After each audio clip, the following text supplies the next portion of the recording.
పార్థసారథి గారు. ధన్యవాదాలు అధ్యక్ష. నేను రాయలసీమ అత్యంత వెనుకబడిన కర్నూలు జిల్లా పశ్చిమ నియోజకవర్గాలు ఆదోని నుంచి మాట్లాడుతున్నాను అధ్యక్ష. ఎటువంటి అభివృద్ధికి నోచుకోనటువంటి పశ్చిమ నియోజకవర్గాలు ఆదోని, మంత్రాలయం, ఆలూరు, పత్తికొండ, ఎమ్మిగనూరు ఇవన్నీ కూడా ఎటువంటి సంక్షేమానికి అభివృద్ధికి నోచుకోవట్లేదు. ఎందుకంటే మీరు జిల్లా పటం చూస్తే కర్నూలు జిల్లాలో కర్నూలు జిల్లా కేంద్రం ఎక్కడో ఒక మూల ఉంటుంది అధ్యక్ష.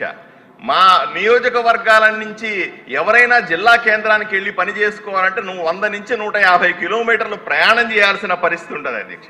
రెండోది, జిల్లాలకు నిధులు కేటాయించిన సందర్భంలో రాష్ట్ర ప్రభుత్వం కానీ కేంద్ర ప్రభుత్వం కానీ సగానికి పైగా నిధులు జిల్లా కేంద్రమైన కర్నూలుకు పెడతారు. అది ఎక్కడో హైదరాబాద్ నుంచి బెంగళూరు హైవేలో ఉంటుంది. మా నియోజకవర్గాలకి ఎక్కడా కూడా అభివృద్ధికి డబ్బులు రావట్లేదు అధ్యక్ష. ఇంకా దారుణమైన విషయం ఏంటంటే మాకు అధికారులు దొరకలేదు అధ్యక్ష. 10 మంది అధికారులు మా నియోజకవర్గాల్లో ఉండాల్సి వస్తే 5 మంది కూడా రారు అధ్యక్ష. జనాభా 80% మా నియోజకవర్గాల్లో ఉంటే అభివృద్ధి మాత్రం కేవలం 10% కూడా ఉండట్లేదు.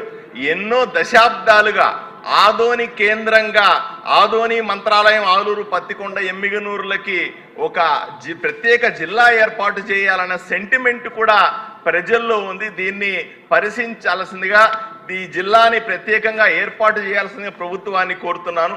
అదేవిధంగా ఆదోని మండలం అధ్యక్ష, ఒకసారి మీరు అర్థం చేసుకోవాలి, 1,30,000 మంది జనాభా ఉన్నటువంటి ఆదోని మండలం రాష్ట్రంలోనే అతిపెద్ద మండలం అధ్యక్ష.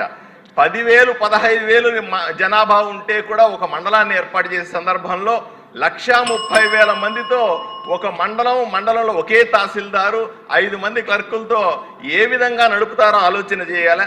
దీన్ని 4 మండలాలుగా చేయాలని గత అసెంబ్లీలో కూడా నేను ప్రభుత్వాన్ని విన్నవించాను అధ్యక్ష. దీన్ని త్వరితగతిగా 4 మండలాలు చేయాల్సిందిగా మీ ద్వారా విజ్ఞప్తి చేస్తా ఉన్నాను అధ్యక్ష.